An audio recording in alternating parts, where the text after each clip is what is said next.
लोकसभा सीटों में से एनडीए के खाते में 9 सीटें जाती हुई नजर आ रही हैं। वहीं इंडिया गठबंधन को सिर्फ एक सीट से संतोष करना पड़ सकता है। ये बड़ा और महत्वपूर्ण आंकड़ा है और खासतौर पर अगर हरियाणा की सियासत की बात की जाए तो वहां पर एक सियासी दंगल पिछले कई महीनों से चलता रहा है। शोभना जी, मनोज जी, इस हरियाणा के आंकड़े को किस तरीके से आप पढ़ते हैं? काफी खींचतान किसान आंदोलन से लेकर और दंगल के नाम पर हुई है। आप अभी ने वो किसान आंदोलन का जिक्र किया है, कहीं ना कहीं वो दिख रहा है इन आंकड़ों में। और जहाँ तक इस बार है कि वो आंदोलन उतना एग्रेसिव नहीं हो पाया, लेकिन जब हम सर्वे कर रहे थे ये आंदोलन चल रहा था तो लोगों का बड़ा रिएक्शन था। यदि ये आंदोलन 1 महीने या 2 महीने रुकता और उसके बाद का पोल होता है तो हो सकता है कि वो सीटें एक जो घट रही हैं अभी वो वापस आ जाए। बिल्कुल। और जी न्यूज मैटराइज के सर्वे के मुताबिक प्रधानमंत्री मोदी के गृह राज्य गुजरात की बात करना जरूरी है। और गुजरात में एक बार फिर से 26 सीटों की अगर हम बात करें तो बीजेपी 26 की 26 सीटें जीत रही है। इंडिया गठबंधन का गुजरात में खाता भी नहीं खुलता दिख रहा है। अन्य के हिस्से में भी गुजरात में कुछ नहीं आता हुआ दिख रहा है। प्रणय उपाध्याय, बिल्कुल। और देखिए 26 सीटों की हैट्रिक, राजकिशोर, 26 सीटों की हैट्रिक कहा जा सकता है इसे।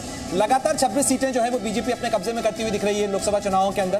दरअसल जब प्रधानमंत्री नहीं थे नरेंद्र मोदी, वहां के मुख्यमंत्री थे, तो भी गुजरात के जब मतदाता जाते थे तो भविष्य के प्रधानमंत्री को वोट देते थे। अब जब प्रधानमंत्री बने बैठे हो नरेंद्र मोदी तो फिर उनको वोट कैसे नहीं देंगे? बस सीधी सी बात है। ठीक है, सुनील चावके का भी हम रुख कर लेते हैं। और सुनील चावके जी, देखिए अब राजकिशोर जी ने बता ही दिया है कि भाई तब तो प्रधानमंत्री मुख्यमंत्री थे तब भी जीत रहे थे और अब तो प्रधानमंत्री है, तो डबल इंजन की सरकार। और यही एक वजह कि 26 की 26 सीटें जो है वो क्लीन स्वीप प्रधानमंत्री नरेंद्र मोदी के लिए। निश्चित तौर पर, क्योंकि जो जिस तरह से एक गैप बनी है लगभग 25% की वोटों के अंतर में, तो वो जो है वो बरकरार रहेगी ऐसा लग रहा है।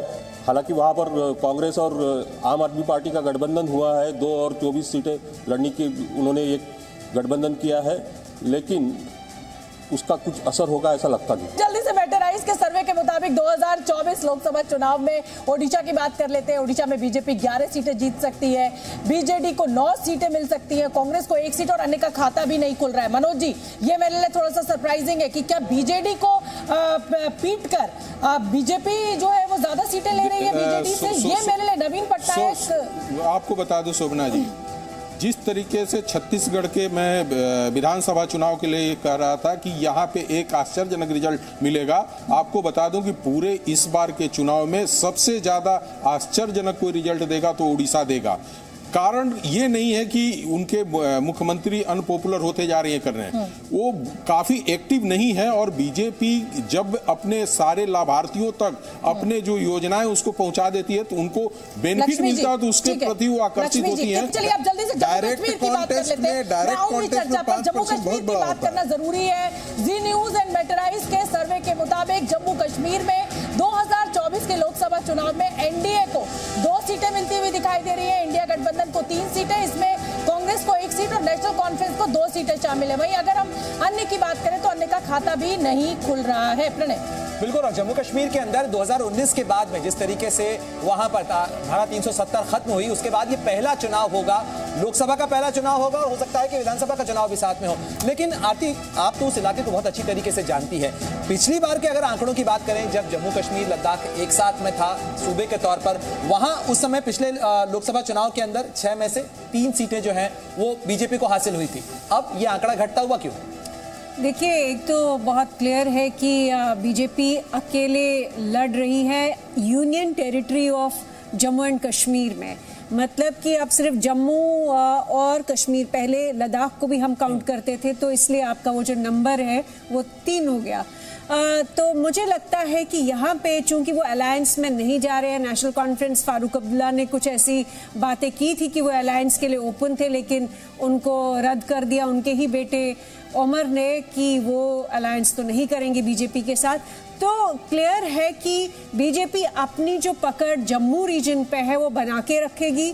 तो जी न्यूज और मैटराइज के सर्वे के मुताबिक 2024 लोकसभा चुनाव में इस बार भी उत्तराखंड की सभी 5 सीटें बीजेपी के उम्मीदवार जीता सकती है, यानी 5 सीटों के ऊपर बीजेपी के उम्मीदवार जीत सकते हैं। सभी 5 सीटें बीजेपी के खाते में जाती नजर आ रही है। वहीं कांग्रेस के साथ साथ अन्य उम्मीदवारों का खाता भी नहीं खुलेगा। ये एक बड़ा संकेत और संदेश उत्तराखंड से। शुभना बिल्कुल, और वोट परसेंटेज भी मुझे लगता है फटाफट हमें यहाँ बता देना चाहिए। सबसे ज्यादा 65% वोट जो है वो बीजेपी को मिलता हुआ उत्तराखंड में दिखाई दे रहा है। कांग्रेस को 29% वोट मिलने की उम्मीद है। वहीं अन्य के खाते में 6% वोट जा रहा है। एक बार मैं चाहती हूँ राजकिशोर जी आप चर्चा में आए, और जिस तरीके से अब जो ग्राफ है बीजेपी का, अभी तक जब हमने पहले 1 घंटे सर्वे किया तो उसमें हमें इंडिया गठबंधन बढ़त बनता हुआ दिखाई दे रहा था, लेकिन अब मुझे लग रहा है कि एनडीए गठबंधन जो है वो अब आगे बढ़ रहा है। और उत्तराखंड, जम्मू कश्मीर, आप सब जगह के आंकड़े देख रहे हैं, क्या कहेंगे? नहीं, देखिए, निश्चित तौर पर अगर मैं कांग्रेस के कुछ दक्षिण भारत के नेताओं की भाषा में कहूँ तो गौमूत्र और गोबर वाली लैंड पे आते आते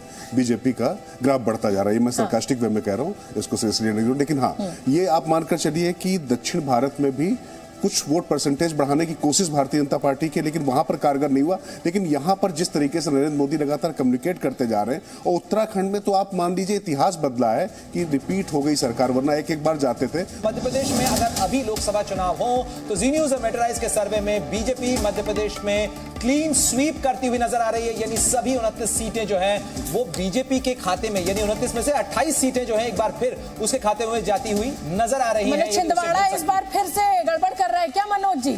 छिंदवाड़ा गड़बड़ नहीं हो रहा है, मतलब मुझे लग रहा है अब ये हो रहा है कि भाई 29 में से 28 जा रही है तो एक बार फिर बीजेपी छिंदवाड़ा में पैठ नहीं बना पा रही है। पैठ बना लेगी। छिंदवाड़ा में ये भी तो हो सकता है ना कि इलेक्शन के बाद छिंदवाड़ा कहीं और चला जाए। नहीं। और जी न्यूज और